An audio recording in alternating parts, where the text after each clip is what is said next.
Hello and welcome to a special episode of Clark and Addison, Born into the Ivy. Happy opening day, Chicago Cub fans. Domestic opening day, that is. On today's episode, we're going to have an NL Central preview.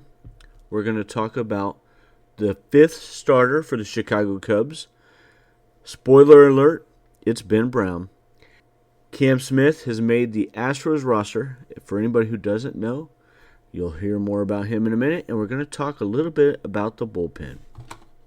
But first, I'd like to remind everybody who is listening, the best way to help grow the podcast is to listen to every episode, like the episode, leave a comment, and if you haven't yet, make sure to subscribe so that you will not miss any episode, including special episodes that we might have throughout the weeks. The NL Central preview. Obviously, I told you I expect big things from the Chicago Cubs. Hopefully that comes to fruition. We didn't start out the best. This is going to be a rough opening month. I talked about that in my podcast that came out on Sunday, and I truly believe that this could be a very rough month. We just got to ride it out. This is a good team. If they can be 500 at the end of this month, we're going to be in great shape. And I say that, but now we're going to talk about the rest of this Central. There's some surprises. I mean, it's not going to be a cakewalk. Don't get me wrong. The Pittsburgh Pirates are led by a talented trio at the top of the rotation with Mitch Keller, Jared Jones, and the man himself, Paul Skeens. That dude is a beast. If he can stay healthy, anybody in the major leagues would want him. They have a solid group of position players. I don't know that it's going to be a deep enough lineup to really make a huge impact, but that rotation will keep them in games consistently.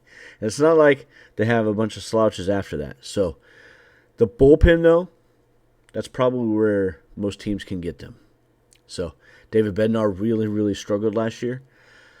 I see that kind of going in a lot of other teams' way as far as bullpen to bullpen. The Brewers, you can never count them out. Most pundits and everything else are not picking the Brewers. They're picking the Cubs. Don't count the Brewers out. This is a great organization that knows how to build a winning team and find players. They're kind of like the Brewers or the Rays of the North. They find players that do and get the most out of them. They do better than what they are expected to do. They won the division in 3 of the last 4 seasons. They finished second in the other one. So it's not like they just tanked. The bullpen leaves a lot of question marks. But if they can figure that part out, I said the bullpen, I meant the starters. The starters leave some question marks. But the bullpen should be really good even without Devin Williams. And they have a good group of position players led by William Contreras, Hoskins, Christian Yelich, Garrett Mitchell, Bryce Turang, an MVP possible candidate at 21 years old, Jackson Chourio. Do not sleep on the Milwaukee Brewers, boys and girls. Don't sleep on the Cincinnati Reds either. We'll get back to them in a minute. The St. Louis Cardinals, no disrespect, but it doesn't seem like they're trying to win, frankly. I don't know how else to put that. They've got some names on the team, but they're kind of over the good part of them. Nolan Arenado is not the player that he used to be. Still some good, solid players on the team. But overall, the team has taken a dip. They have some solid young players that they'll try to build around. Cincinnati Reds have a solid rotation, a nice back end of the bullpen, but who's going to bridge that gap? I'm not sure that they have a whole lot of depth there in the middle to go from the starters to Diaz. Diaz is a really good closer, though. They have a really solid lineup led by one of the most electric players in the game in Elly De La Cruz. They've added one of the best managers in the modern era, in my opinion. Tito Francona knows how to manage and knows how to get the best out of his team. Don't sleep on them either. I wouldn't be shocked if the Reds, Brewers, either one win the division, especially depending on health for everybody else. The Pirates could challenge for a wild card spot. I don't expect them to challenge for the division, but they could challenge for a wild card spot. The NL Central is not the pushover that a lot of people want to believe that they are. There is some talent in this division, and we need to be ready for it. So let's revisit the Kyle Tucker trade real quick before we get into Cam Smith. Kyle Tucker came to the Cubs, and the players that went to the Reds were Hayden Wesneski, Isaac Paradas, and Cam Smith, the number 14 overall pick that the Cubs drafted last June. He just made the Houston Astros opening day roster to be their starting right fielder, coincidentally, which is where Kyle Tucker played. If he goes off and has a great season, hits 30-plus home runs, and the Chicago Cubs don't even win the division or make the playoffs, it was an absolute awful trade if that happens. And Jed Hoyer will wear that. He has to. But I don't think that's what's going to happen. I think Cam Smith has had a great spring, and that's great. Kudos to him. I don't want him to do bad. I just don't think he's going to do what he has been doing in the spring. If you go and look at the pitchers he's been hitting against, it's not like he's hitting against a bunch of studs all spring long. It's not like he's hit off a bunch of major league talent all spring long. I get you can only hit against what you can hit is being thrown at you and the pitches you see. But let's see how he does once it actually starts. The season starts starting tomorrow or today. Let's see how he does. I don't think he's going to be nearly as good as he has been. I actually don't think he's going to be on the Houston Astros roster come midseason. I think he ends up going back to the minors. And there's no shame in that. Like I said, he was just a 14th overall pick, a first-round pick this past summer. Let the kid grow. He's going to be a solid player. I don't think he's going to be Kyle Tucker, though. And if he is, great. But what the Cubs have to do is at least win the NL Central and hopefully make at least the NLCS to make a run. And then the trade's worth it. Because Cam Smith wasn't going to do what Kyle Tucker's capable of doing this year, no matter how good he is, even if he stays in the majors all season. He just wasn't going to be that player. I don't think he's going to be that player. And he certainly wasn't going to be a Wrigley. Hitting at Wrigley versus hitting in Houston, it's not the same thing. It's just not. So we got to slow down and also remember what Kyle Tucker brings versus what Cam Smith brings defensively. Cam Smith is not an outfielder. He's never really been an outfielder. And he's not like he's got great defense where he normally plays at third base either. Kyle Tucker is a Gold Glove caliber outfielder who can smash the ball. Smash it. He had a 4.7 WAR in half the games last year. Not quite even half. 4.7 WAR. That's what that man is capable of.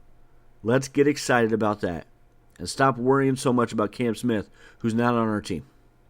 As for Ben Brown, he has won the fifth starter role, which I think, I don't know if he won it per se. It's not like he pitched absolutely exceptional, but he's got a high ceiling. The floor is probably lower than if we had Colin Ray starting the season as the fifth starter, but I think that it's a much higher ceiling than even Jordan Wicks. Even if Ben Brown didn't get it, I would like to see Jordan Wicks in that spot. We know what we're going to get with Colin Ray. It's not what we want. Jordan Wicks is still capable of more than that, I think. Ben Brown is most definitely capable. Doesn't mean he's not going to have his hiccups. There's going to be starts where Ben Brown is going to be like, everybody's going to be like, why did we keep this guy on the roster, the ML roster? Why didn't we send him back down? But there's going to be games where he shows why he was named and why he has that upside. This kid has number 2, I think, 2 to 3, if not, maybe eventually turning into an ace type stuff. He's filthy. Great pitches. He's just got to keep fine-tuning him. And the best way to do that is to get more experience in the majors. Don't let him get crushed. Don't let him get his confidence all messed up. But he's got the capability of it. Let's see how this works. He's got to keep moving on his ball. If he lays out cement mixers over the plate, he's going to get crushed. And we've seen that happen in the spring. We saw that happen some in Japan. But he's got so much high upside, it's worth taking a chance on. And we're going to finish here with the bullpen. The back end of the bullpen was supposed to be solidified. Porter Hodge was coming back. Ryan Presley was traded for. Ryan Brazier was traded for. And none of those guys look like the guys that they have been in the past. Porter Hodge just did it in the second half of the year. I get that. He's still young. But he doesn't have the same sharpness to his stuff right now that we all got used to seeing at the end of last year. Ryan Presley looks like a guy that was traded for a reason right now. In Japan, he had an outing that had 20 pitches. 16 of them were balls. That's 4 strikes. 4. That is not the kind of pitcher we need on the back end of our bullpen. Remember last year we got a pitcher from the Astros that did the same kind of thing. Maybe not quite that bad. And Hector Neris. We can't have another one of those, and we can't stick with it that long. If Ryan Presley has 3, 4, 5 outings in a row that are kind of wishy-washy, or we got to pull that plug and put somebody else in there, like a Brad Keller, who looks really, really good and has some nasty stuff too. Julian Merriweather pitched much better this year, much more like the 2023 Julian Merriweather. If he continues doing that, great. Nate Pearson, hopefully. Caleb Thielbar, probably the most consistent reliever in spring. And I don't think there's really anybody all that close. And even I was like slamming on the guy. But he looks pretty good. Ryan Brazier, Ryan Presley, Porter Hodge have to get their heads out of their butts and pitch like they're capable or like they've done in the past. And if not, they can't stay in high leverage situations. They can't. We got to get off the right foot. This first month is way too important and too hard to throw away and blow a bunch of games and blow saves late in the game. We can't do it. We can't do it. We have a great manager. Craig Counsell is a great manager, but he can't stay with the veteran just because he's the veteran and to protect the psyche. We got to protect the team at all costs and the overall capabilities of what this team can do. And we have to do it early and often. Go Cubs. Great 2025 season. I'll see you all on Sunday. Let's go Cubs, and let's have a great weekend. Paisley, send them home. Go Cubs, go! Living on the